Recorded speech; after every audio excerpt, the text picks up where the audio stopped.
अस्सलाम वालेकुम dear students. इस वीडियो लेक्चर के अंदर हम लोग पढ़ने वाले हैं interactions of nuclear radiation with matter, कि न्यूक्लियर रेडिएशंस मैटर के साथ किस तरह से इंटरेक्ट करेंगी। स्टूडेंट्स, इससे पहले आप लोग रेडियो एक्टिविटी और रेडियो एक्टिव एलिमेंट्स के बारे में पढ़ चुके हैं। हमें पता है कि रेडियो एक्टिव एलिमेंट्स ऐसे एलिमेंट्स होते हैं जो कि अनस्टेबल होते हैं और वो खुद को स्टेबल बनाते हैं बाय एमिटिंग अल्फा, बीटा और गामा रेडिएशन। तो अब इस वीडियो के अंदर हम लोग ये पढ़ेंगे कि अल्फा, बीटा या गामा रेडिएशन जब किसी मैटर मतलब सॉलिड, लिक्विड या गैस के साथ इंटरेक्ट करेंगी तो वो किस तरह से इंटरेक्ट करेंगी, उनकी आयनाइजेशन किस तरह से इफेक्ट हो रही होगी, वो किस तरह से पेनिट्रेट करेंगी या उनका पाथ कैसा होगा, ये सब चीज़ें हम इस वीडियो में पढ़ने वाले हैं। तो स्टूडेंट्स, 3 तरह की न्यूक्लियर रेडिएशन को हम डिस्कस करेंगे इस वीडियो के अंदर, अल्फा पार्टिकल्स, बीटा पार्टिकल्स और गामा रेडिएशन। उसके बाद गामा रेडिएशंस के आगे हम लोग 3 इफेक्ट्स पढ़ेंगे जो कि ये मैटर के साथ इंटरेक्ट करते हुए काज करती हैं, फोटोइलेक्ट्रिक इफेक्ट, कॉम्पटन इफेक्ट और पेयर प्रोडक्शन। तो चलिए students, without wasting any time let's start the video. तो स्टूडेंट्स, सबसे पहले मैं आपका अल्फा, बीटा और गामा का कॉन्सेप्ट क्लियर कराऊंगी एक बहुत ही इंटरेस्टिंग और फनी एग्जाम्पल के साथ। मुझे उम्मीद है कि आप उसको बहुत इंजॉय करेंगे और उससे बहुत कुछ सीखेंगे। तो स्टूडेंट्स, मैंने यहाँ पे एक सैंपल लिया है, इसमें मैंने एक बॉक्स ड्रॉ किया है और मैंने अंदर काफ़ी ज़्यादा लोग ड्रॉ कर दिए हैं। अब फर्स्ट करें कि ये जो सर्कल्स हैं ये नंबर ऑफ पीपल्स हैं यहाँ पे मैंने लिए हुए हैं। अब मैं क्या करती हूँ, मैं यहाँ पे 3 लोगों को खड़ा करती हूँ जो कि मैथ्स में डिफरेंट है। यहाँ पे देखिए आप, यहाँ पे एक बहुत ही मोटा आदमी खड़ा हुआ है, यहाँ पे एक पतला वाला आदमी खड़ा है और जो यहाँ पे है वो सबसे ज़्यादा पतला वाला आदमी है। अब मैं इन तीनों से कहती हूँ कि ये इस रश को क्रॉस करके दूसरी तरफ चले जाएं, तो ये किस तरह से ट्रैवल करेंगे, हम इस चीज़ को देखते हैं। सबसे पहले जो सबसे मोटा वाला आदमी है ये क्या करेगा, ये सीधा चल जाएगा, यहाँ से ट्रैवल करेगा इस हजूम में से और उसके रास्ते में जो भी आएगा वो उसको धक्का देके गिरा देगा। तो यहाँ पे देखिए जो हमारे पास मोटा वाला आदमी था, जब उसने रश में से गुजरा है वो बिल्कुल एक स्ट्रेट पाथ पे गया और उसके रास्ते में जो भी आया उसने उसको धक्का देके गिरा दिया। मैंने फर्ज कर लिया कि इसने 20 लोगों को धक्का दिया और उनको इसने गिरा दिया और फिर यहाँ तक जाके ये थक गया और थक के बैठ गया, क्योंकि मोटे लोगों में स्टेमिना कम होता है, वो जल्दी थक जाते हैं। अब मैं दूसरे वाले आदमी को कहती हूँ कि वो भी अब इस तरह ट्रैवल करके इनको क्रॉस करे इस रोड को। अब ये वाला जो आदमी है ये इसकी निस्बत बहुत पतला है, तो ये क्या करेगा स्टूडेंट्स, ये सोचेगा कि मैं धक्का नहीं देता किसी को, मैं इनके सेंटर से होते हुए गुजर जाता हूँ, जहाँ से मुझे जगह मिलेगी मैं गुजर जाऊँगा। तो ये ऐसे ही करता है, ये टेढ़े मेढ़े रास्ते से गुजरता है और इसको जहाँ जगह मिलती है वहाँ से गुजरता है और यहाँ तक पहुँच जाता है, लेकिन सेंटर से थोड़ा आगे जाने के बाद ये थक जाता है और वहाँ पे रुक जाता है। लेकिन फिर भी इसके जाने से 7-8 लोग जो है ना उनको धक्का मिल गया और वो भी गिर गए। अब लास्ट पे ये वाला जो पार्टिकल है, जो सबसे छोटा वाला पार्टिकल है, ये क्या कहेगा कि मैं तो लोगों की टांगों के नीचे से भी गुजर के चला जाऊंगा। अब ये किस तरह से ट्रेवल करेगा, इसको जहाँ पे जगह मिलती है ये घुस जाता है और यहाँ पे ट्रैवल करके इस चीज़ को क्रॉस कर लेता है, क्योंकि ये सबसे पतला है, इसमें स्टेमिना सबसे ज़्यादा है, इसलिए ये थकेगा देर बाद और ये ट्रैवल करके चला जाएगा। लेकिन फिर भी क्या, जो थर्ड वाला था इसने 1-2 लोगों को धक्का देके गिरा ही दिया। तो स्टूडेंट्स, अब हम इसको फर्ज कर लेते हैं कि ये जो हमारे पास है ये अल्फा पार्टिकल है, ये वाला जो हमारे पास है ये बीटा पार्टिकल है और ये वाला गामा पार्टिकल है। अब इस चीज़ को आप लोगों ने समझना है, इससे आपके सारे कंफ्यूजन दूर हो जाएंगे। अब जो अल्फा पार्टिकल्स हैं इनका मास सबसे ज़्यादा होता है, जो बीटा पार्टिकल्स हैं इनका मास उनसे कम होता है और जो गामा पार्टिकल्स हैं इनका मास होता ही नहीं है। ठीक है स्टूडेंट्स, अब ये अंदर ट्रैवल करके गया है बिल्कुल एक स्ट्रेट पाथ से, तो जो अल्फा पार्टिकल है इसका पाथ बिल्कुल स्ट्रेट होता है और जो बीटा पार्टिकल्स है इसका स्ट्रेट नहीं होता, टेढ़ा मेढ़ा रास्ता होता है, गामा का भी स्ट्रेट पाथ नहीं होता। अब उसके बाद स्टूडेंट्स हम लोग आयनाइजेशन की बात करते हैं। अब अल्फा पार्टिकल गया है तो उसने 20 लोगों को धक्का दिया, इसने अंदर की 20 पार्टिकल्स को आयनाइज किया, तो अल्फा पार्टिकल्स की आयनाइजेशन सबसे ज़्यादा हुई। जो बीटा पार्टिकल्स था इसने 8 लोगों को धक्का दिया, इसकी आयनाइजेशन उससे कम, और जो गामा पार्टिकल्स था उसने सिर्फ 1-2 लोगों को धक्का दिया, इसकी आयनाइजेशन उससे कम। तो स्टूडेंट्स, उम्मीद है आपको अल्फा, बीटा और गामा के बहुत सारे कॉन्सेप्ट क्लियर हो चुके होंगे और इस वीडियो के अंदर हम और बहुत सारी नई चीज़ें पढ़ने वाले हैं। आपने इस वीडियो को अंत तक लाजमी देखना है और अगर आपको मेरी वीडियो पसंद आती है तो आप मेरे चैनल को सब्सक्राइब करना मत भूलें और बेल आइकन को प्रेस कर दें ताकि मेरी नई आने वाली वीडियोस का नोटिफिकेशन आपके पास आता रहे। तो स्टूडेंट्स, आगे मूव करते हैं अब हम interactions of radiation with matter की तरफ। सबसे पहले हम पढ़ते हैं interactions of alpha particles with matter. Alpha particles matter मतलब सॉलिड, लिक्विड या गैस के साथ किस तरह से इंटरेक्ट करते हैं। Alpha particles can travel well defined distance in matter. Alpha particles matter में एक वेल डिफाइंड डिस्टेंस तक ट्रेवल करेंगे, मतलब एक खास डिस्टेंस तक। अब ये जो डिस्टेंस वो ट्रेवल करते हैं इसको हम लोग रेंज कहते हैं। स्टूडेंट्स यहाँ पे देखें, ये जो अल्फा पार्टिकल्स थे यहाँ तक इसने डिस्टेंस ट्रेवल किया है, तो यहाँ तक इसकी रेंज है कि जो अल्फा पार्टिकल्स है उन्होंने जो डिस्टेंस ट्रेवल किया उसको हम रेंज कहते हैं, और अल्फा की एक स्पेसिफिक रेंज होती है। अब फॉर एग्जांपल हमारे पास एक अल्फा पार्टिकल है जिसकी एनर्जी 4 से 10 मेगा इलेक्ट्रॉन वोल्ट है, और उसको हम लोग एयर से पास थ्रू करवाते हैं, तो वो कितनी रेंज तक वो पास करेगा, 5 से 11 सेंटीमीटर तक। ठीक है, इसी तरह अल्फा पार्टिकल्स की डिफरेंट रेंजेस की एग्जांपल मैंने यहाँ पे दी हुई है कि वाटर में 5 से 11 मेगा इलेक्ट्रॉन वोल्ट तक चलेगा। पेपर के अंदर, वैसे तो पेपर में ट्रैवल नहीं करते अल्फा पार्टिकल्स, लेकिन फिर भी कुछ हद तक ये कर सकते हैं 53 माइक्रोमीटर तक। उसके बाद मैंने आपको रेंज बताई हुई, स्किन के अंदर, हमारी स्किन जो है उसके अंदर अल्फा पार्टिकल्स बिल्कुल ट्रैवल नहीं करते। तो स्टूडेंट्स अब हम पॉइंट 2 देखते हैं। पॉइंट 2 में हम लोग ये पढ़ेंगे कि रेंज किस चीज़ के ऊपर डिपेंड करती है। सबसे पहले है चार्ज के ऊपर रेंज डिपेंड करती है। स्टूडेंट्स चार्ज और रेंज जो है ये एक दूसरे के इन्वर्सली प्रोपोर्शनल होते हैं। जितना ज़्यादा चार्ज होगा उतनी ही कम रेंज तक जा सकेगा कोई भी पार्टिकल किसी भी मैटर के अंदर। अगर हम अल्फा पार्टिकल की चार्ज की बात करें तो आपको पता है कि इसके अंदर 2 प्रोटॉन और 2 न्यूट्रॉन होते हैं। अगर आप इसका न्यूक्लियस देखें तो इसके ऊपर जो चार्ज होता है वो +2e का चार्ज होता है। तो स्टूडेंट्स इधर हम चार्ज की अगर बात करें, अल्फा पार्टिकल्स अगर किसी गैस में से पास आउट करें तो ये क्या करते हैं, गैस के पार्टिकल्स को आयनाइज कर देते हैं। जैसे हम लोगों ने एग्जाम्पल में पढ़ा था कि जो अल्फा पार्टिकल्स है क्योंकि उनका मैस ज़्यादा है, उनका चार्ज ज़्यादा है, इसलिए वो ज़्यादा आयनाइजेशन क्रिएट करेंगे, ज़्यादा जो एटम्स होंगे मैटर के उनके साथ टकराएंगे, उनमें कोलिजन काज करेंगे, उनको एक्साइट करेंगे। इसलिए जो रेंज है ये चार्ज के ऊपर डिपेंड करती है। तो अल्फा पार्टिकल क्या करेगा, जब किसी मैटर के साथ इंटरेक्ट करेगा तो अपनी एनर्जी को लूज कर देगा और वो एनर्जी को ट्रांसफर कर देगा उसके एटम्स के अंदर, और उसके एटम्स जो है वो आयनाइज हो जाएंगे या फिर एक्साइट हो जाएंगे। अब नेक्स्ट पॉइंट है मैस। रेंज जो है वो मैस पे डिपेंड करती है। अल्फा पार्टिकल्स का आपको पता है कि मैस ज़्यादा होता है सबसे, और इसकी रेंज इसलिए सबसे कम होती है क्योंकि स्टूडेंट्स जो हैवी पार्टिकल्स होते हैं उनके लिए ज़्यादा डिस्टेंस ट्रेवल करना पॉसिबल नहीं होता। तो जैसे ही अल्फा पार्टिकल्स किसी मैटर में से गुजरेंगे, क्योंकि इनका चार्ज ज़्यादा है और इनका मैस ज़्यादा है, तो इनकी रेंज वहाँ पे कम हो जाएगी क्योंकि ये उस मैटर के एटम्स के साथ टकराएगा और उनको आयनाइज कर देगा या उनको एक्साइट कर देगा और अपनी एनर्जी ये लॉस कर देगा। नेक्स्ट आती है energy of interacting particle. Students जो एनर्जी है ये रेंज के डायरेक्टली प्रोपोर्शनल है। जितनी ज़्यादा एनर्जी होगी उतनी ही ज़्यादा रेंज तक ट्रेवल करेगा कोई भी पार्टिकल। नेक्स्ट आता है density of matter. Students matter की डेंसिटी के ऊपर डिपेंड करती है रेंज। अब आपको पता है कि जो गैसेस हैं उनकी डेंसिटी सबसे कम होती है, लिक्विड्स की डेंसिटी उनसे ज़्यादा होती है और सॉलिड्स की डेंसिटी सबसे ज़्यादा होती है। इसलिए जो गैसेस हैं उनमें अल्फा पार्टिकल्स ज़्यादा रेंज शो करेंगे और जो लिक्विड्स हैं उनमें कम रेंज तक ट्रैवल करेंगे और जो सॉलिड्स हैं उनमें सबसे कम रेंज तक ट्रैवल करेंगे। और स्टूडेंट्स लास्ट पे आता है ionisation potential of atoms of the matter, कि हमारे पास जो मैटर है उसके एटम्स का आयनाइजेशन पोटेंशियल कितना ज़्यादा है। स्टूडेंट्स मैंने आपको बताया था कि जो अल्फा पार्टिकल्स हैं जब ये मैटर के साथ इंटरेक्ट करते हैं तो मैटर में जो एटम्स प्रेजेंट होते हैं ये उनको आयनाइज कर देते हैं।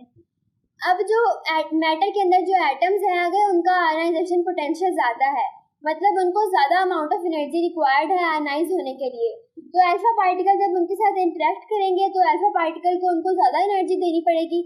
इससे अल्फा पार्टिकल अपनी एनर्जी लूज कर देगा और इसकी एनर्जी कम हो जाएगी और उससे उसकी रेंज भी कम हो जाएगी। लेकिन अगर हमारे पास जो मैटर है उसमें एटम्स की जो आयनाइजेशन पोटेंशियल है वो कम है, मतलब उनको कम एनर्जी चाहिए आयनाइज होने के लिए, तो फिर अल्फा को कम एनर्जी देनी पड़ेगी और तब रेंज ज़्यादा हो जाएगी। और स्टूडेंट्स लास्ट पे देखिए, अगर हम अल्फा बीटा और गामा तीनों को एक ही मीडियम से गुजारें तो सबसे कम रेंज तक अल्फा ट्रेवल करेगा, उसके बाद बीटा उससे ज़्यादा ट्रेवल करेगा और जो सबसे ज़्यादा होगा वो गामा रेडिएशंस की रेंज होगी। नेक्स्ट थर्ड पॉइंट पे हम आते हैं, alpha particles do not change their path while moving through matter. Students हमने पहले भी पढ़ा है कि अल्फा पार्टिकल्स जब मैटर से ट्रेवल करते हैं तो ये अपना पाथ चेंज नहीं करते, मतलब कि ये डिफ्लेक्ट नहीं होते। तो अगर हम एक ही मीडियम के अंदर अल्फा बीटा और गामा रेडिएशंस को पास करवाएं तो अल्फा की डिफ्लेक्शन सबसे कम होती है या फिर बिल्कुल नेग्लिजिबल होती है, बीटा की डिफ्लेक्शन उससे ज़्यादा होती है और सबसे ज़्यादा जो डिफ्लेक्ट होने वाला होता है या जो पाथ चेंज करने वाला सबसे ज़्यादा जो पार्टिकल होता है वो गामा रेज होती है। और स्टूडेंट्स इसमें एक और बात यह है कि अगर हम लोग अल्फा पार्टिकल को एटम से पास करवाते हैं किसी भी मैटर के साथ, अगर वो न्यूक्लियस से दूर से गुजरेगा तो फिर वो अनडिफ्लेक्ट रहेगा, लेकिन अगर वो न्यूक्लियस के पास से गुजर गया तो फिर वो डिफ्लेक्ट हो सकता है। पॉइंट 4 पे हमारे पास आता है आयनाइजेशन। ये अल्फा पार्टिकल्स को जब भी हम किसी मैटर के साथ इंटरेक्ट कराते हैं तो जो मैटर के जो एटम्स होते हैं ये उनको आयनाइज कर देता है, इस बात का आपको पता है। अब आयनाइज करने की रीजंस क्या होती हैं? सबसे पहले रीजन तो है कोलिजन, कि जो अल्फा पार्टिकल्स हैं ये मैटर के एटम के साथ कोलाइड करेगा तो उनको आयनाइज कर देगा। और सेकंड रीजन है कूलम्स फोर्स या फिर इलेक्ट्रोस्टैटिक इंटरेक्शन, कि उनके दरमियान में जो इंटरेक्शन होगा जिसके नतीजे में या तो वो उनको रिपेल करेगा या तो वो अट्रैक्ट करेगा, तो उन दोनों सूरतों में उनकी आयनाइजेशन हो जाएगी। स्टूडेंट्स लास्ट पे देखिए, अगर हम अल्फा बीटा और गामा रेस को एक ही मीडियम से पास कराएं तो किसकी आयनाइजेशन ज़्यादा होगी? आपको पता है कि अल्फा जो पार्टिकल्स हैं उनकी आयनाइजेशन सबसे ज़्यादा होगी क्योंकि उनका चार्ज ज़्यादा होता है, उनका मैस ज़्यादा होता है, वो सबसे ज़्यादा हैवी होते हैं, उनमें एनर्जी भी ज़्यादा होती है, इसलिए वो ज़्यादा पार्टिकल्स को आयनाइज करेंगे। सेकंड पे आता है बीटा पार्टिकल्स, ये उससे कम आयनाइजेशन करेंगी। और लास्ट पे आता है गामा पार्टिकल्स, इनकी आयनाइजेशन सबसे ज़्यादा कम होती है। पॉइंट 5 है alpha particles produce fluorescence when interact with some substance. ये अल्फा पार्टिकल्स जब किसी सब्सटेंस के साथ इंटरेक्ट करते हैं तो उसमें फ्लोरेसेंस कास्ट करते हैं। स्टूडेंट्स फ्लोरेसेंस क्या चीज़ होती है? फ्लोरेसेंस एक ऐसा फिनोमेना है जिसमें एक सब्सटेंस एनर्जी को अब्जॉर्ब करता है और उसको रिलीज करता है और उसके नतीजे में वो ग्लो करता है। आपने अक्सर देखा होगा रात के टाइम पे, खास तौर पे जो ट्रैफिक पुलिस होती है उन्होंने ऐसी जैकेट्स पहनी हुई होती हैं जो कि जिनमें फ्लोरेसेंस का फिनोमेना होता है। तो फ्लोरेसेंस का फिनोमेना या स्ट्रीट लाइट्स में भी ये होता है। ये क्या करती हैं, जब दिन के वक्त रोशनी होती है तो ये उसको अब्जॉर्ब करती हैं और उसको रात को इमिट करती हैं और रात को उसकी वजह से ये ग्लो करती हैं, तो ये फ्लोरेसेंस का फिनोमेना कहलाता है। अब अल्फा पार्टिकल्स जब भी किसी मैटर के साथ इंटरेक्ट करते हैं तो ये उसके ऊपर फ्लोरेसेंस मतलब ग्लो कास्ट करवाते हैं। अब वो किस तरह के सब्सटेंस हो सकते हैं? जिंक सल्फाइड है, सोडियम आयोडाइड है और लास्ट पे है बेरियम प्लेटिनोसाइनाइड कोटेड स्क्रीन्स वगैरह। ये कुछ एग्जांपल्स दी हुई हैं उन मटेरियल्स के जिनके साथ अल्फा पार्टिकल्स फ्लोरेसेंस कास्ट करते हैं। तो स्टूडेंट्स अल्फा पार्टिकल्स किस तरह से इंटरेक्ट करते हैं मैटर के साथ आपको पता चल गया है। मैं आपको कुछ पॉइंट्स रिवाइज करा देती हूँ। सबसे पहले तो अल्फा पार्टिकल्स का जो मैस होता है ये सबसे ज्यादा होता है, ये 7000 टाइम्स ज्यादा मैसिव होते हैं बीटा पार्टिकल्स की निस्बत। सेकंड पे क्या है कि ये एक स्ट्रेट पाथ में ट्रेवल करते हैं और ये मैटर के जो एटम्स होते हैं उनको तब तक आयनाइज करते हैं जब तक अल्फा पार्टिकल्स की सारी एनर्जी लूज नहीं हो जाती और फिर ये उस स्ट्रेट पाथ से इजीली डिफ्लेक्ट नहीं करते। अब नेक्स्ट हम मूव करते हैं बीटा पार्टिकल्स की तरफ।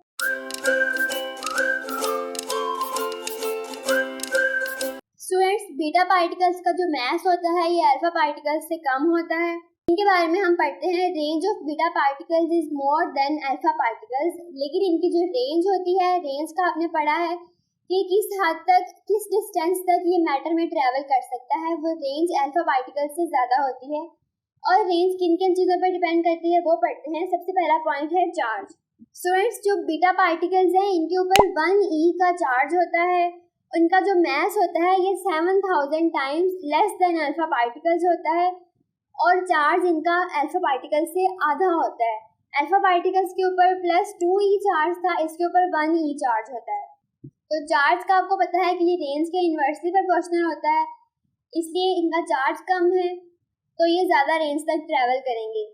नेक्स्ट आता है मैस। इनका मैस भी कम है अल्फा पार्टिकल्स की निस्बत, इसलिए ये ज़्यादा रेंज तक ट्रैवल करेंगे। Range of beta particles is almost 100 times greater than alpha particles. Beta particles की जो रेंज होती है ये ऑलमोस्ट 100 टाइम्स अल्फा से ज़्यादा होती है, मतलब कि अल्फा पार्टिकल से ज़्यादा हद तक ये पेनिट्रेट कर सकते हैं किसी भी मैटर के अंदर। पॉइंट 2 है beta particles are easily deflected while passing through a matter, कि जब किसी मैटर से बीटा पार्टिकल्स गुजर रहे होते हैं तो ये इजीली डिफ्लेक्ट कर जाते हैं, मतलब अपना रास्ता चेंज कर लेते हैं। स्टूडेंट्स अल्फा पार्टिकल के बारे में हमने पढ़ा था कि वो इजीली डिफ्लेक्ट नहीं होती, लेकिन बीटा पार्टिकल जो हैं ये इजीली डिफ्लेक्ट कर जाते हैं। इसकी क्या रीज़न हो सकती है? क्योंकि जो बीटा पार्टिकल्स हैं ये बेसिकली इलेक्ट्रॉन्स होते हैं और इलेक्ट्रॉन का मैस आपको पता है कि बहुत कम होता है। अब फर्ज करें कि हमारे पास एक मैटर है जिसमें सिर्फ एक ही एटम है और उसके ऊपर बस एक ही उसमें प्रोटॉन है। अगर बीटा पार्टिकल उस मैटर से भी गुजरते हैं तो उस प्रोटॉन से भी बहुत छोटा इसका मास है, तो ये इजीली डिफ्लेक्ट हो जाएगा। इसी वजह से क्योंकि इसका मास बहुत छोटा है और जब ये किसी भी मैटर के एटम के साथ कोलाइड करेगा इजीली ये डिफ्लेक्ट हो जाएगा, क्योंकि मैटर तो इतना बड़ा है, वो तो हिलने वाला नहीं है, तो वो इसको ही धक्का दे के साइड पे कर देगा। और इसके जो ये पाथ है, डिफ्लेक्टेड पाथ, इसको हम लोग स्ट्रेगलिंग स्कैटरिंग के वर्ड से भी शो करते हैं। मतलब टेढ़ा मेरा पाथ जो है ये वो ट्रेवल करता है किसी भी मैटर के अंदर। पॉइंट 3 है ionisation of beta particles is less than ionisation of alpha particles. ये बीटा पार्टिकल्स की जो मैटर के एटम को आयनाइज करने की एबिलिटी होती है वो कम होती है अल्फा पार्टिकल्स की निस्बत। इसकी रीजन आपको पता है, क्योंकि बीटा पार्टिकल्स के ऊपर चार्ज लेस होता है, इनका मास थोड़ा होता है, इसी वजह से इनकी काइनेटिक एनर्जी भी थोड़ी होती है। तो जब ये किसी मैटर के एटम के साथ टकराते हैं तो ये इतनी जोर से नहीं टकरा पाते कि उनको आयनाइज कर दें, इसलिए इनके आयनाइजेशन एनर्जी अल्फा पार्टिकल्स की निस्बत बहुत कम होती है। पॉइंट 4 है beta particles produce fluorescence when interact with certain material. ये वही बात बिल्कुल अल्फा पार्टिकल्स की तरह इनकी ये वाली प्रॉपर्टी है कि जब ये किसी मटेरियल के साथ इंटरेक्ट करेंगे तो ये उसमें फ्लोरोसेंस पास करेंगे। और फ्लोरोसेंस का आपको पता है कि ये ऐसा प्रोसेस है जिसमें एक सब्सटेंस एनर्जी को अब्जॉर्ब करता है और फिर उस एनर्जी को इमिट करता है, जिससे उसके अंदर ग्लो प्रोड्यूस होती है, चमकता है वो। अब हम लोग आते हैं interactions of gamma radiations with matter की तरफ।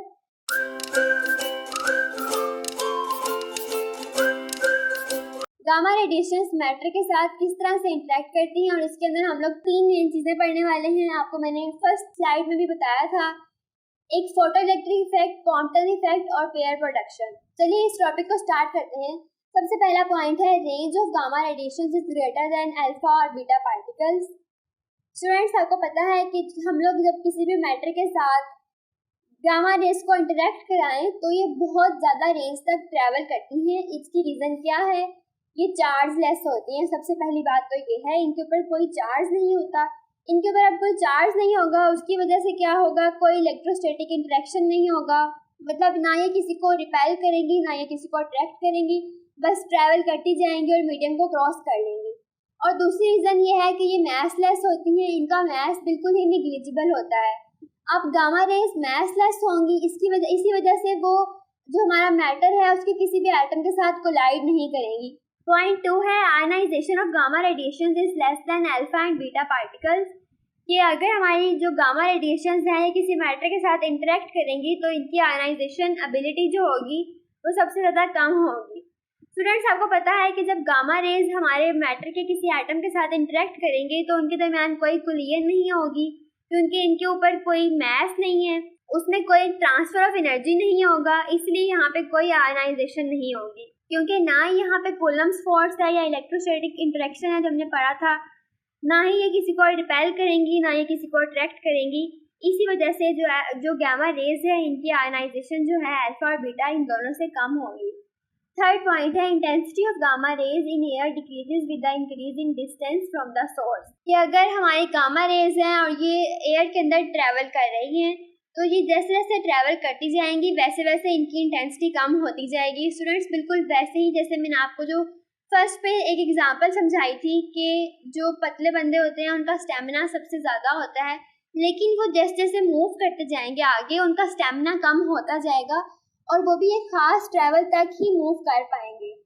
तो फर्स्ट करें यहाँ पे हमारे पास एक गामा रे है, इसको हमने किसी मीडियम से पास कराया है, सपोज किया था हमने वो एयर है। अब जैसे जैसे वो एयर में मूव करता जाएगा विद द डिस्टेंस, जैसे जैसे डिस्टेंस इंक्रीज करेगा जो गामा की इंटेंसिटी होगी वो कम होती जाएगी। तो स्टूडेंट्स एक बार हम लोग पीछे आके देखते हैं कि हमने क्या क्या पढ़ लिया है। हम लोगों ने अब तक अल्फा पार्टिकल्स के बारे में पढ़ लिया है और बीटा पार्टिकल्स का इंटरेक्शन देख लिया है और गामा रेडिएशंस को हम लोगों ने पढ़ा है।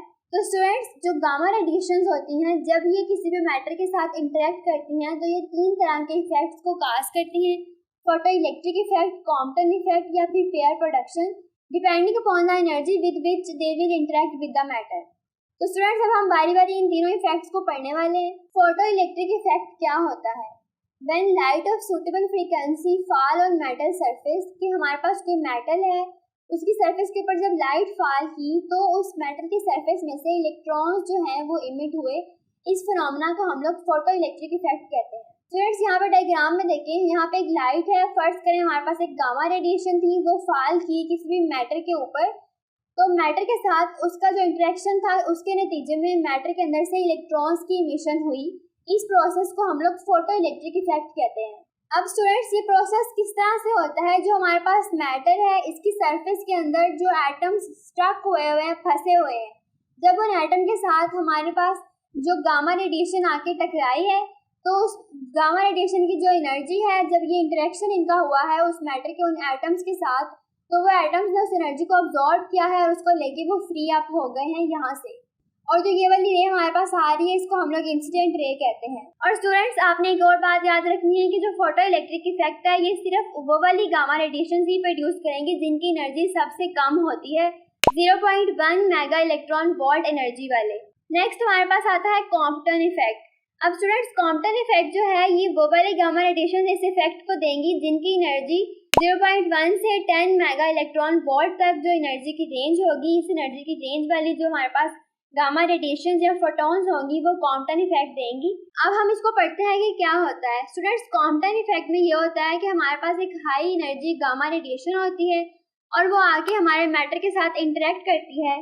जैसे ही वो हमारे मैटर के एटम्स के साथ कोलाइड करेगी या इंटरेक्ट करेगी तो जो हमारे मैटर के इलेक्ट्रॉन्स होते हैं वो स्कैटर हो जाते हैं, और जो हमारे स्कैटर्ड इलेक्ट्रॉन्स या फोटॉन्स होती है इनकी वेवलेंथ हमारा जो इंसिडेंट रे है उनकी वेवलेंथ से ज़्यादा होती है। इसको पढ़ते हैं। Compton effect is defined as the effect that is observed when x-ray और gamma rays are scattered on a material with an increasing wavelength. ये गामा रे एक मटेरियल के साथ इंटरेक्ट की और उस मटेरियल के पार्टिकल्स को इसने स्कैटर कर दिया और फिर इसकी वेवलेंथ जो है वो इंक्रीज कर गई। यहाँ पे देखिए हमारे पास एक मैटर है, उसका एटम है, इसके अंदर एक इंसिडेंट रे आके टकराई। जो हमारे पास इंसिडेंट रे थी इसकी जो फ्रीक्वेंसी थी ये h न्यू थी। अब इंसिडेंट रे के टकराने से क्या हुआ, जो हमारा ये एटम था इसके इलेक्ट्रॉन स्कैटर हो गए और यहाँ पे एक और एनर्जी की रेडिएशन आई, और जो ये वाली रेडिएशन है इसकी जो फ्रीक्वेंसी है हमारी इंसिडेंट रे से ज़्यादा होती है। इसको हम लोग h न्यू नॉट से रिप्रेजेंट करते हैं। तो स्टूडेंट्स, ये वाला जो इफेक्ट है इसको हम लोग कॉम्पटन इफेक्ट कहते हैं।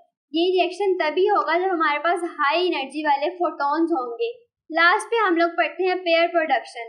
अब स्टूडेंट्स, पेयर प्रोडक्शन बहुत ही एक्सट्रीमली हाई एनर्जी फोटॉन्स जो हैं या बहुत ही extremely high energy gamma radiation वो इस इफेक्ट को क्रिएट करती हैं। अब ये तब क्रिएट होगा जब हमारे पास जो एनर्जी है इनकमिंग रेडिएशन की वो 10 मेगा इलेक्ट्रॉन वोल्ट से भी ज़्यादा होगी। स्टूडेंट्स, इसको पढ़ते हैं। ये क्या होता है? The conversion of a photon into an electron और positron pair on its interaction with strong electric field surrounding a nucleus. Students, हमारे पास यहाँ पे एक एक्सटर्नल न्यूक्लियस है, कोई भी न्यूक्लियस हमने लिया है मैटर का, उसके साथ हमारे पास बहुत ही हाई एनर्जी जो गामा रेडिएशन है जब ये आके टकराएगी तो ये क्या करेगी, इसके इलेक्ट्रिक या मैग्नेटिक फील्ड जो इस न्यूक्लियस की है उसके अंदर से ये गुजरेगी, तो जो हमारा न्यूक्लियस है ये एक पॉजिट्रॉन और एक इलेक्ट्रॉन में कन्वर्ट हो जाएगा।